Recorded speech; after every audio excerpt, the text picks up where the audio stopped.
परम शांति। देखिए, आपने जैसे कहा कि परम शांति पूरे दिन में बोलते रहें, लेकिन वो परम शांति ऐसे नहीं मिलती। तो मैं आपको बताना चाहता हूँ कि देखिए, यहाँ पे हम क्या है कि ड्युअलिटी में जी रहे हैं। अंदर कुछ है, बाहर कुछ है। जब तक आत्मा में और जो हमारे आत्म भाव में, दोनों में जब तक, देखो, शब्द के पीछे बहुत बड़ी पावर है। शब्द में जब तक भाव ना आए तब तक वो शब्द का आ, वो उसका मतलब जो जो अर्थ नहीं निकलता। जैसे आप किसी को बोल दो कि अच्छा मेरे घर आ जाना, ठीक है, लेकिन आप उसको दिल से कहोगे नहीं, आप प्लीज़, आपको आना ही पड़ेगा, प्लीज़ घर आना। तो जो भाव के साथ जब जब तक वो शब्द में भाव नहीं मिलता, भाव मतलब हमारा प्योर इंटेंशन, हमारा प्योर, हमारी जो इच्छा है, हमारा जो संकल्प है, जब तक वो आत्मा स्वरूप में रह के वो बनता नहीं, वो क्रिएट होता नहीं, आत्मा में से वो पावर निकल के वो संकल्प में जाता नहीं, तब तक कोई भी शब्द है वो सिर्फ शब्द रह जाता है। शब्द के पीछे जब तक वो एनर्जी ना हो, वो भाव ना हो, वो इंटेंशन ना हो, तब तक वो काम नहीं करता। तो बात वही है कि बापूजी ने कहा ना कि आत्म स्वरूप में रह के परम शांति का अनुभूति करो। तो मतलब उस समय आपके अंदर ये भाव आ ही जाना चाहिए। उस शब्द में आपको इतना विश्वास होना चाहिए, जितनी विश्वास की शक्ति बढ़ेगी, जितनी आपकी प्रेम की शक्ति बढ़ेगी, उतना ही, जैसे बापूजी बोलते हैं ना, प्रेम ही पावर है। तो ये शब्द किसके हैं ये समझो।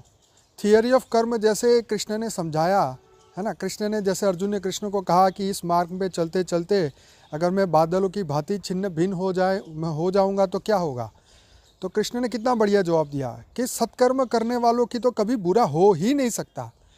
तो ये शब्द किसके हैं, है ना। तो हमें कृष्ण पे कितना विश्वास है ना, कि उन्होंने जो गीता का ज्ञान दिया वो परम सत्य है। तो ऐसी तरह बापूजी ने जो ज्ञान हमें बताया कि परम शांति शब्द के पीछे जब आप आत्म स्वरूप में रह के, आत्मा में से पावर निकल के, उस संकल्प के अंदर शक्ति आके जब आप परम शांति का अभ्यास करेंगे, बेहद की परम महाशांति है ना।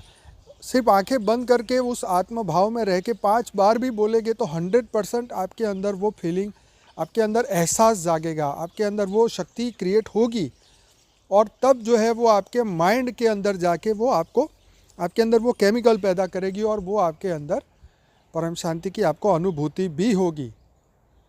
इस फिजिकल बॉडी में भी आप अनुभूति कर पाएंगे और आपके मन की अवस्था की, आत्मा की अवस्था भी बदलेगी, मन की अवस्था भी बदलेगी। तो ये जो शब्द है हमारे बहुत ही इम्पोर्टेंट है ना। लेकिन भाव के बिना शब्द का कोई मतलब नहीं, है ना। तो जितनी आत्मा की पावर बढ़ेगी, जितनी संकल्प शक्ति बढ़ेगी, उतने ही ये भाव जो है आपके बेहद के विश्व में परम परम परम महाशांति हो रही है, महाशांति हो रही है, महाशांति हो रही है। ये भाव जब हमारा जुड़ जाएगा, हमारा जो जीवन का लक्ष्य उसके साथ जुड़ जाएगा, तब वो शक्ति पैदा होगी, तब वो शक्ति काम करेगी।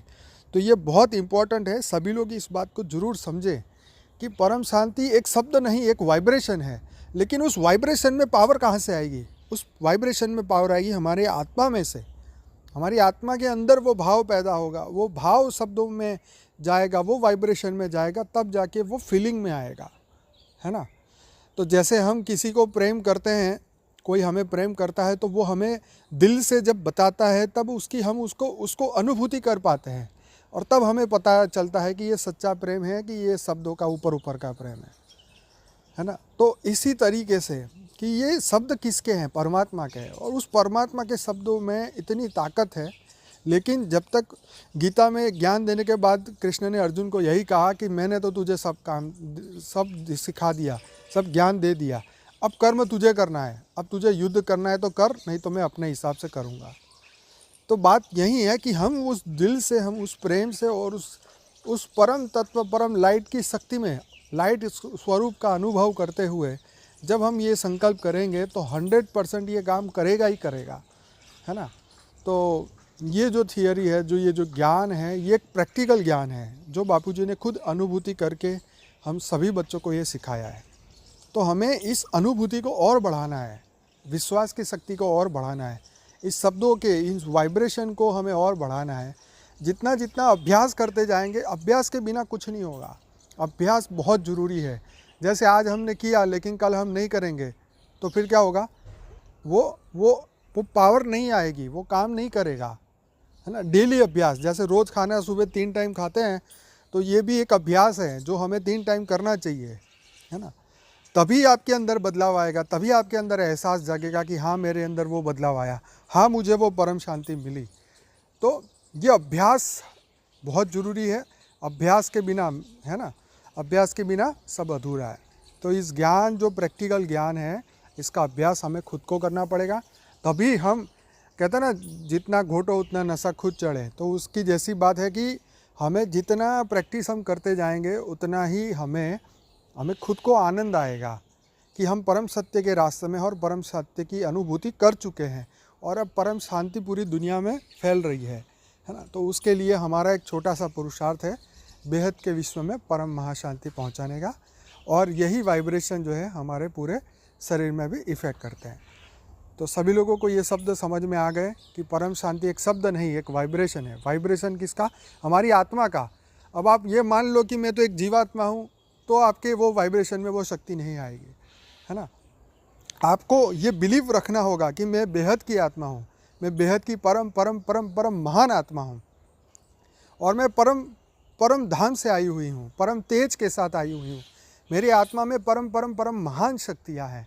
तो उस अंदर से आत्मा की शक्तियों को बाहर निकालना होगा। जैसे बाबूजी बोलते हैं तुम्हारे अंदर करोड़ों सूर्य की शक्ति है, वही करोड़ों सूर्य की शक्ति को जागृत करना होगा, उसको याद करना होगा, उस शब्दों पे विश्वास रखना होगा जो बापूजी ने हमें दिए हैं, तभी वो काम करेंगे। चलिए, बहुत धन्यवाद। बेहद की परम परम परम महाशांति है।